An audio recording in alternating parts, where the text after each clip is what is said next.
አንዳንዶች ገና በወጣትነታቸው የስኬትን ጫፍ ይደርሳሉ። ሌሎች ደግሞ ህልማቸውን የሚያጣጥሙት በእድሜያቸው አመሻሽ ላይ ሊሆን ይችላል። በመቀጠል በ65 ዓመቱ ከድህነት ተነስቶ የዓለም ታዋቂ የሆነ ብራንድ መገንባት የቻለውና ከተደጋጋሚ ውድቀት ወደ ዓለም አቀፍ ስኬት የተጓዘውን የኮሎኔል ሃርላንድ ሳንደርሰን አስደናቂ የህይወትና የቢዝነስ ጉዞ እንቃኛለን። አብራችሁን ቆዩ።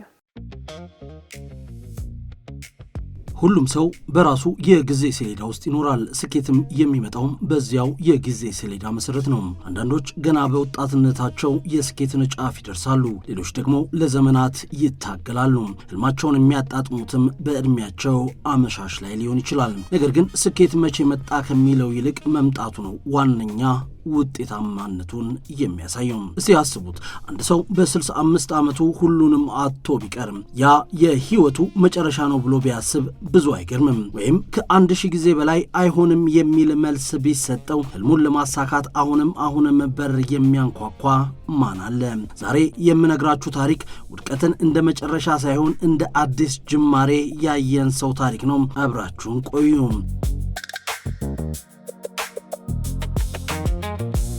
የዚህ ሰው ልዩ ኃይል በእጁ የነበረውን የምግብ አሰራርና በራሱ ላይ የነበረው የማይናወጥ እምነት ብቻ ነበረ።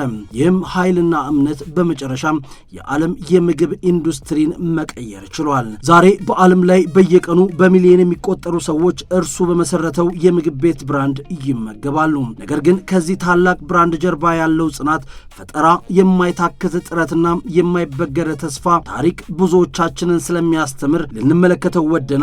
በድጋሚ አብራችሁን እንድትቆዩ ጋበዝናችሁ።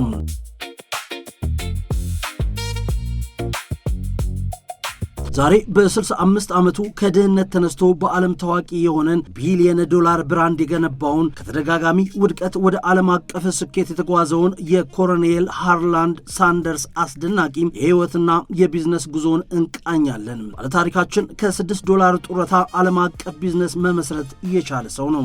የኬንታኪ ፍራይድ ቺክን ወይም KFC መስራቹ ኮሎኔል ሃርላንድ ሳንደርስ አስደናቂ የህይወት ጉዞ ምን ይመስላል የሚለውን እንመለከታለን። ዛሬ KFC ከ150 በላይ ሀገራት ውስጥ በ10 ሺዎች የሚቆጠሩ ቅርንጫፎች ያሉት ዓለም አቀፍ ብራንድ ነው። ነገር ግን ይህንን ግዙፍ ድርጅት የመሰረተው ሰው በ65 ዓመቱ ስራ አጥ ሆኖ $6 ጡረታ ቼክ ብቻ በእጁ ይዞ የነበረ ግለሰብ ነው። የዛሬው ታሪካችን ዕድሜ ስኬትን እንደማይገድብ፣ ውድቀትን መጨረሻ እንዳልሆነ የሚያሳይ የኮሎኔል ሃርላንድ ሳንደርስ አስደናቂ የህይወት ጉዞን ይመለከታል።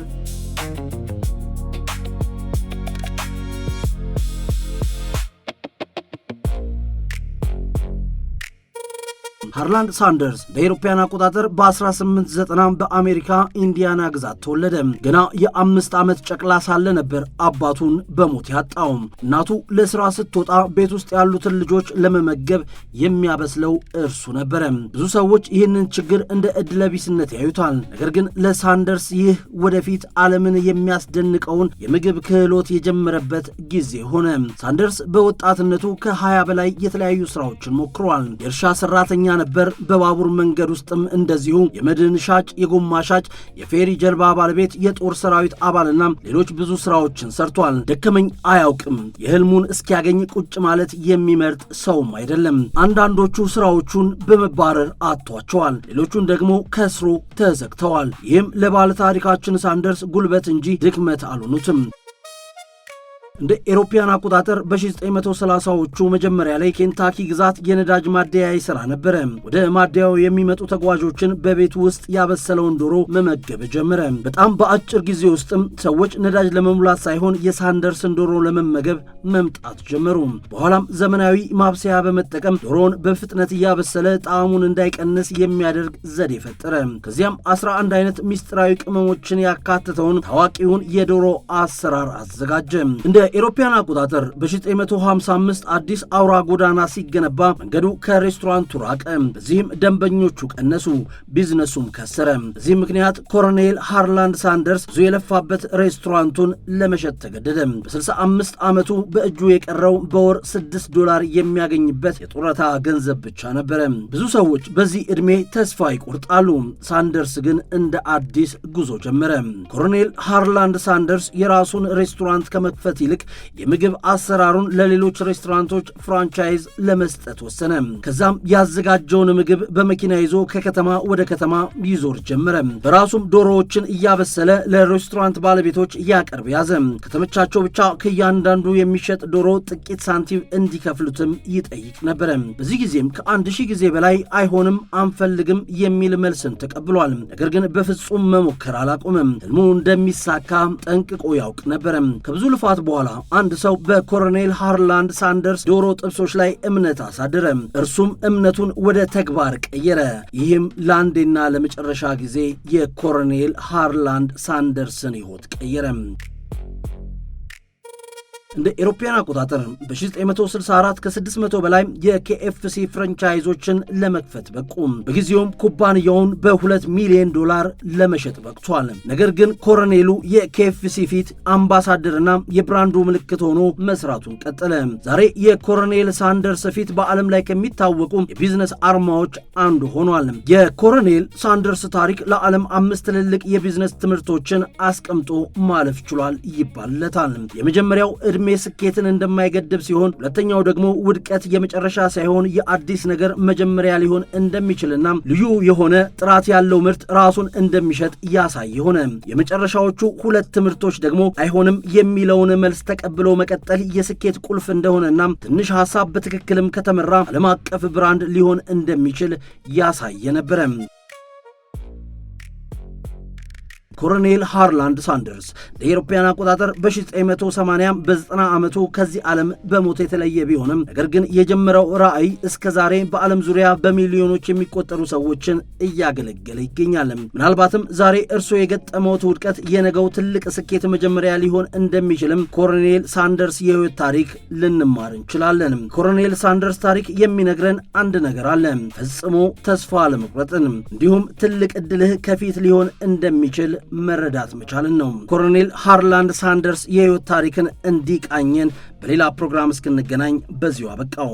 መልካም ጊዜ።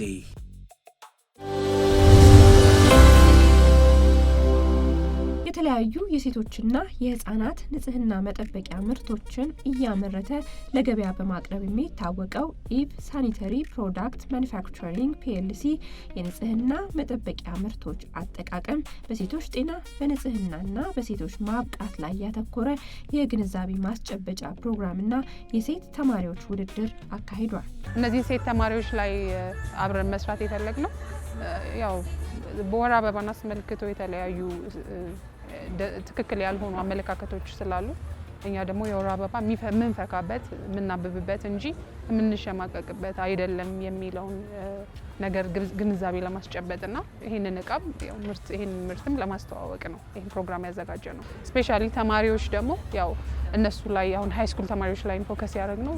ለመጀመሪያ ጊዜ የወር አበባችን ብዙ ሴት ተማሪዎች የሚያዩበት ጊዜ ነውና ያንንም ይሄ በጣም ስፔሻል ጊዜያቸው ስለሆነ ከዚህ ብራንድ ጋር አብረው ፋሚሊ እንዲሆኑ ስለምንፈልግም ጭምር ነው እንደዚህ አይነት መድረኮች የምናዘጋጅ።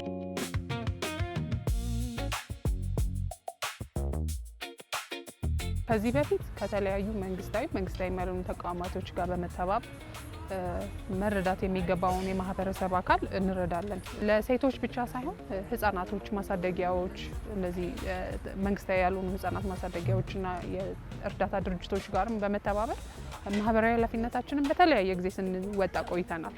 ዛሬ ደግሞ ለጋበዝናቸው ተማሪዎች የአመት ሞዴሳቸው ሸፍነናል። በገበያ ላይ የሚታየው የንጽህና መጠበቂያ ምርቶች መወደድ በተለይም ዝቅተኛ ገቢ ላላቸው የህብረተሰብ ክፍሎችና ተማሪዎች ከፍተኛ ጫና እያደረሰ ሲሆን ምክንያቱ ከውጭ የሚመጡት የጥሬ እቃዎች መወደድ መሆኑን ነግረውናል። አንዳንድ ጊዜ ከኛ ውጭ የሆኑ ተጽዕኖዎች አሉ እኛ መቆጣጠር ማንችላቸው። ከዛ የተነሳ ያው የዋጋ ጭማሪዎች ታይተዋል። እንደ አንድ የንጽህና መጠበቂያ አምራች ድርጅት አብዛኛውን ጥሬ እቃዎቻችን ከውጭ ነው የሚገቡት እዚህ ስለሌሉ። ስለዚህ ከውጭ ሲገቡ ደግሞ ያው ያለው ነባራዊ ሁኔታ ሁሉንም ከውጭ የሚገቡ እቃዎች ላይ ተጽዕኖ እንዳለው እኛ ላይም ተጽዕኖ አድርገው ነው። ያንን ግን ለመቅረፍ እንደገና ያው እንዳልኩሽ ዛሬ ላውንች ያደረግነው ጸደይ ሞዴስ በዋጋውም በጣም ቀነስ የሚል ሞዴስ ነው። ያ ማለት ጥራቱን የወረደ ነው ማለት አይደለም። ግን ያው እንዳልኩሽ አንዳንዴ ማህበረሰቡን ለማገዝ ድርጅቱ የነደፈው አንዱ ስትራቴጂ ተጨማሪ ምርቶችን በተመጣጣኝ ዋጋ ደግሞ ለገበያው ማቅረብ ነው ማለት ነው። በተቻለ መጠን ድርጅቱ ዋጋ በጣም ይቆጣጠራል። ኢቭን የሚሸጡት የኛ አከፋፋዮችም ጭምር ዋጋቸው የተመጣጠነ እንዲሆን በጣም በተቻለን አቅም ጥረት እናደርጋለን። በየሱቁም ወርደን የተመጣጣኝ ዋጋ እንዲያቀርቡ ግንዛቤ እንሰጣለን። በዛሬ የኢትዮ ቢዝነስ ፕሮግራማችን የተለያዩ ወቅታዊ የቢዝነስ ጥንቅሮችን ወደ እናንተ አደረስን። በቀጣይም የተለያዩ የቢዝነስ መረጃዎቻችንን ይዘን ወደ እናንተ የምንመለስ ይሆናል። ቃል ኪዳን ታደሰና ጥላሁን አያሌው አብረናችሁ ቆየን። ሰላም ቆዩ።